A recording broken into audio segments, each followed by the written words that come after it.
استعدوا، سيتم الإفراج عنكم. هي الحكومة المصرية أرسلت مندوب بالفدية. صدق بالله أنا مش عايز أمشي من هنا. ومين سمع؟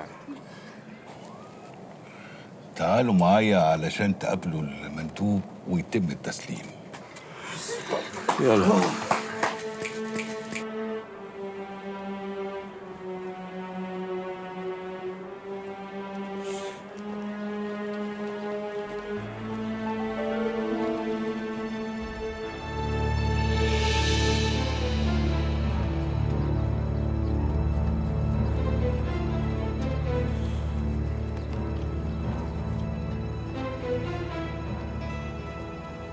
مش ممكن، مش ممكن، مش ممكن. أنا مش متصور إن الحكومة المصرية تهتم وتسأل علينا كده. لا وإيه؟ بعتلي كمان بهجت عبد العزيز. أنا ما كنتش حاسس إن إحنا عزاز على مصر بالطريقة دي. إزيك يا بهجت؟ أنا مش بهجت يا سيادة العميد. شفت، بدام عارف عميد وعارف إن أنا خرجت عميد تبقى أنت بهجت. على العموم مش مهم، المهم إنك أنت مصري. المهم إن أنا مصري. أنا العقيد فؤاد الضوي. فؤاد الضوي، فؤاد الضوي يا راجل، ده انا عارف دفعتك كلها. لو كنت يعني انت ناسي افكرك. هشام الشلقاني وعبد الرازق حلمي وعز الدين امام وعادل العسيلي وطبعا فاكر اللي هو حسين توفيق، ده اللي مره قدر الدفعه بتاعتكم كلها. أمال اللي هو حسين توفيق ده كان راجل عنيد قوي. بس كان طيب، هو كان دمه خفيف الحقيقه. يا سلام عليه وحسين توفيق، ده كان من ابطال حرب اكتوبر العظام. الراجل ده عمل عمايل شيب اليهود، شيبهم. الله يرحمه. اعتقد ان احنا الراجل ده يستحق مننا اللي احنا نقرا الفاتحه على روحه.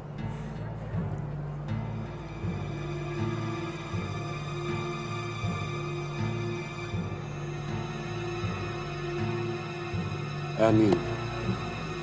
وشهاده الناس دول مش مصريين، دول موساد اسرائيلي.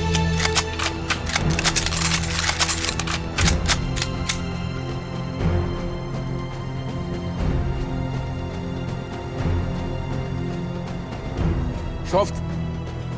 هم دول الموساد، يتخطوا حدودهم ويطمعوا في حدودك انت، والبجاحة يرفعوا في وشك السلاح، يهزوا هيبتك قدام اهلك وناسك ورجالتك. نزلوا سلاحكم. في ايه يا ناجي؟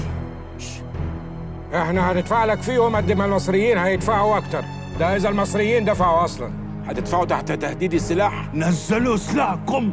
ما اعتقدش هيفيدوك في حاجه، اللي هتفيدك هي الفلوس اللي خطفتهم عشانها. فلوس الدنيا كلها ما تسويش انك انت ترفع السلاح في وشهم. في ايه يا ناجي؟ نحن لا نسعى إلى المال، إنما لنا قضية نريد أن يعرفها العالم كله. واحنا بنعرفها كويس. بس ما تعرفوش الكرامة. نعم، مثل ما قال، أنتم لا تعرفون الكرامة. إلا الكرامة، إلا الكرامة.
انت حكم مرتشي.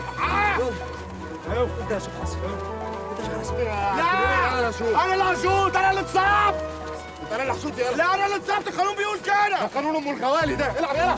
يلا ابراهيم. يلا ابراهيم.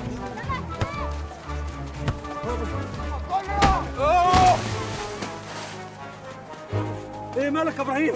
لا اعمل حاجه. الله. الله. لا لا لا لا لا. ستوب. انت بتفهم في اصابات الملاعب يا تهامي؟ لا لا. امال جاي تعمل ايه؟ هجرب.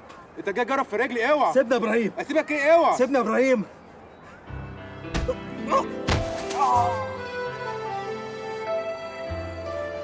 سيبنا يا ابراهيم، سيبنا يا ابراهيم. انت حمار يالا، انت حمار. سيبنا يا ابراهيم بقى. الله يخليك فين امك.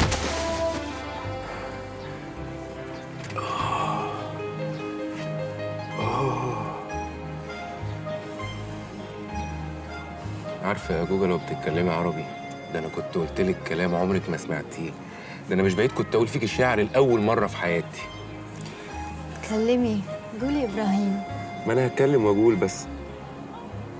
أجوجة انت بتتكلمي عربي؟ إيه؟ أبويا وشادة عاشت في مصر كتير. هو كمان علمتني أحب مصر وأحب الناس بتاعت مصر. ده الناس بتاعت مصر هتحبك وهتموت فيكي. أنا كمان أحب أفلام بتاعت مصر. انت تحبي افلام بتاعت مصر؟ شفت حين ميسرة؟ لا، أنا أحب زوزو. زوزو مين؟ خلي بالك من زوزو. خلي بالك من زوزو؟ انت تحبي خلي بالك من زوزو؟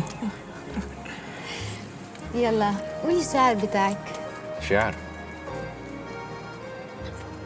هقول لك شعر. هنقول احنا لسه حبايب، يوه ما خلاص قلناه. هنقول ان قلبنا دايب، يوه ما خلاص قلناه. دي شعر إبراهيم؟ لا دي قصيدة. الحمد لله على السلامة يا إبراهيم. انت عملت ايه؟ الحمد لله على السلامة. الله يسلمك يا أجوجة. أجوجة انت صاحبتي قبل كده؟ ماذا تعني إبراهيم؟ أعني إن هل كان لديك أي علاقة مع شاب من قبل؟ لا. لا. أجوجة انتوا الجواز عندكم هنا في القبيلة نظامه إيه؟